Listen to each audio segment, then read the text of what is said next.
Changez votre état d'esprit et changez votre corps. Parce que ce que je vais vous dire maintenant peut vous déranger. Et si ça vous dérange, c'est bon signe. Vous vous êtes déjà regardé dans le miroir et vous avez détourné les yeux, pas parce que vous n'aimiez pas votre corps, mais parce que, au fond, vous saviez que vous aviez abandonné. Abandonné vos promesses, abandonné votre discipline, abandonné la personne que vous aviez juré de devenir. Ce n'est pas le gras, ce n'est pas la fatigue, ce n'est pas le manque de résultats. C'est la honte silencieuse, celle qui vous murmure « tu sais que tu peux faire mieux ». Et laissez-moi vous dire une vérité brutale. Votre corps n'est pas cassé, votre vie n'est pas finie, vous n'êtes pas en retard, mais votre état d'esprit, lui, a été contaminé. Parce que chaque corps détruit commence par une pensée détruite. Chaque abandon physique commence par un abandon mental. Chaque échec visible commence par une décision invisible. Aujourd'hui, je ne suis pas là pour vous motiver à faire des pompes. Je suis là pour réveiller quelque chose que la vie a essayé d'éteindre, quelque chose que vous avez peut-être laissé mourir. Aujourd'hui, on ne parle pas de sport, on parle d'identité.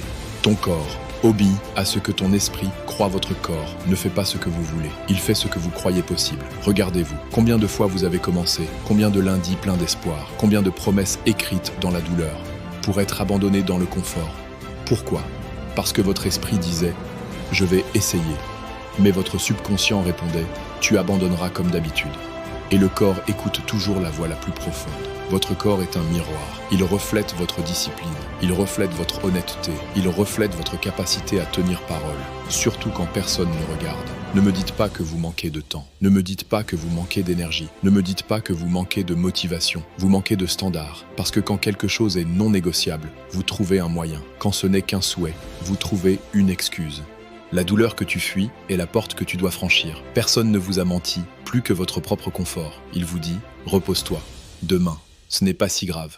Tu le feras quand tu iras mieux. Mais écoutez-moi attentivement, le confort est un voleur. Il vole votre futur pendant que vous vous sentez en sécurité. La douleur que vous ressentez quand vous vous entraînez, la brûlure, l'essoufflement, la sueur, ce n'est pas votre ennemi, c'est votre initiation. Parce que chaque répétition difficile est une répétition mentale qui vous apprend « je ne fuis plus ». Et à partir du moment où vous arrêtez de fuir la douleur, votre corps commence à changer, votre posture change, votre regard change, votre présence change. Vous ne marchez plus comme quelqu'un qui espère, vous marchez comme quelqu'un qui sait. Discipline, l'acte d'amour que personne n'applaudit. La discipline n'est pas sexy. Personne ne vous applaudit à 5 heures du matin. Personne ne like vos choix silencieux. Personne ne voit les sacrifices. Mais la discipline, c'est dire « je m'aime assez pour faire ce qui est difficile ». Pas parce que c'est agréable, mais parce que c'est nécessaire. Vous n'avez pas besoin de motivation. La motivation est une émotion. Et les émotions changent. Vous avez besoin d'une identité. Quand vous ne dites plus « je fais du sport », mais « je suis quelqu'un qui ne se trahit pas ». Tout change. Votre corps devient une conséquence, pas un combat. Ton corps de demain est bâti par tes décisions d'aujourd'hui. Chaque repas est un vote. Chaque entraînement est un vote. Chaque renoncement est un vote. Vous votez chaque jour pour la personne que vous devenez. Et le plus grand mensonge que vous vous racontez, c'est « ça n'a pas d'importance aujourd'hui ». Mais laissez-moi vous dire quelque chose. Votre corps n'oublie rien. Il enregistre, il accumule, il répond, pas immédiatement, mais inévitablement. Et un jour, vous vous regardez dans le miroir. Et vous voyez le résultat de milliers de petites décisions. La question est simple. Est-ce que vous aimez ce que vous êtes en train de construire? Le moment où tu décides que tu ne reviens plus en arrière. Il y a un moment dans chaque transformation où ce n'est plus excitant, où ce n'est plus nouveau, où ce n'est plus inspirant. C'est là que tout se joue. Parce que c'est là que les amateurs s'arrêtent et que les guerriers continuent. Ce jour-là, vous ne vous levez pas avec envie. Vous vous levez avec engagement et vous dites « je n'ai pas besoin d'avoir envie, j'ai besoin d'être fidèle ». C'est ce jour-là que votre corps commence vraiment à changer. Parce que votre esprit a pris le contrôle. Le jour où l'envie disparaît, personne ne t'en parle de ce jour-là. Le jour où tu te lèves et tu n'as aucune envie.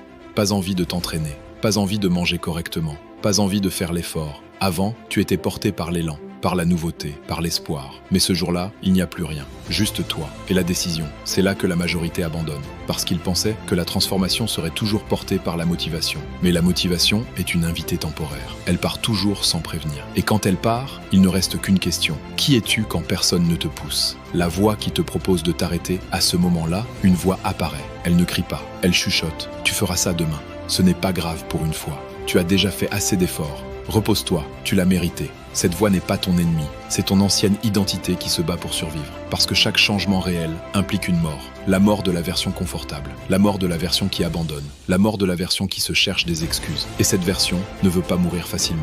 Le moment où tu arrêtes de négocier, la bascule se produit ici, quand tu arrêtes de discuter avec cette voix, quand tu arrêtes de négocier, quand tu ne dis plus « est-ce que j'ai envie ?», mais « qui ai-je décidé d'être ?» Tu ne t'entraînes plus pour être motivé. Tu t'entraînes parce que c'est ce que tu fais maintenant. Tu ne manges plus correctement pour voir des résultats rapides. Tu manges correctement parce que tu respectes ton corps. Ce n'est plus un combat quotidien, c'est une identité qui s'installe.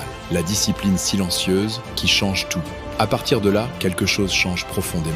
Tu fais les choses sans bruit, sans annonce, sans chercher la validation. Personne ne sait à quel point c'est dur. Personne ne voit les renoncements. Personne ne t'applaudit. Et c'est exactement pour ça que ça fonctionne. Parce que ce que tu construis en silence devient indestructible. Ton corps commence à répondre différemment. Pas seulement physiquement, mais énergétiquement. Ta posture change. Ta respiration change. Ta présence change. Tu n'essaies plus de convaincre. Tu incarnes. Le jour où tu te respectes plus que ton confort, il y a un jour précis où tu ressens quelque chose de nouveau. Tu es fatigué, tu es éprouvé, mais tu es fier. Pas fier de ton reflet, pas fier de ton poids, pas fier de tes performances, fier de ne pas t'être trahi. Et ce respect-là change tout, parce qu'un être humain qui se respecte ne se sabote plus aussi facilement. Il ne retourne plus en arrière pour quelques secondes de confort. Il ne sacrifie plus son futur pour une excuse temporaire. Ce n'est pas fini.